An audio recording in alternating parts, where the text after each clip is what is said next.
মিঠুন, বর্তমানে এখানে কতটি ফেরি চলাচল করছে আর যাত্রী চাপ কেমন দেখছেন? ধন্যবাদ লাইবা। আপনি জানেন যে দক্ষিণ পশ্চিমাঞ্চলের অন্যতম প্রবেশদ্বার হিসাবে পরিচিত কিন্তু রাজবাড়ীর দৌলদিয়া ফেরিঘাট। এটি কিন্তু দৌলদিয়া পাটুরিয়া নৌরুট হিসাবেই পরিচিত। এই রুটে ঈদকে কেন্দ্র করে কর্তৃপক্ষ কিন্তু 17টি ফেরি চালু রেখেছে।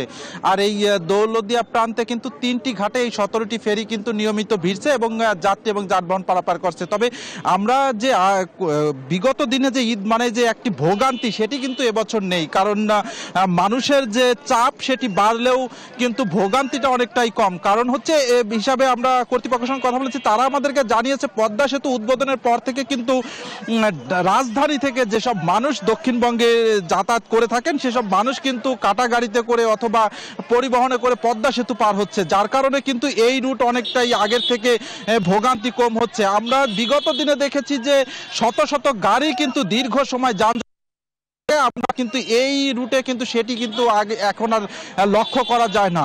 এই মুহূর্তে আপনারা দেখতে পাচ্ছেন যে একটি ফেরি কিন্তু বড় একটি ফেরি এই ঘাটে এসে ভিড়েছে এবং প্রচুর যাত্রী এবং যানবাহন পারাপার হচ্ছে। তবে পরিবহনের থেকে কিন্তু ব্যক্তিগত গাড়ির সংখ্যা কিন্তু সব থেকে বেশি রয়েছে। আর যে ভোগান্তির কথা যদি বলি, সাধারণ মানুষ কিন্তু পশ্চিমাঞ্চলের যেসব অঞ্চলে তাদের গন্তব্যস্থান সেখানে কিন্তু চলে যাচ্ছে, যার কারণে কিন্তু ভোগান্তি নেই বললেই চলে।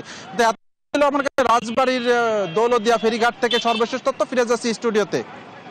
এই ঈদে জামা জুতো অ্যাক্সেসরিজের ডিসকাউন্ট।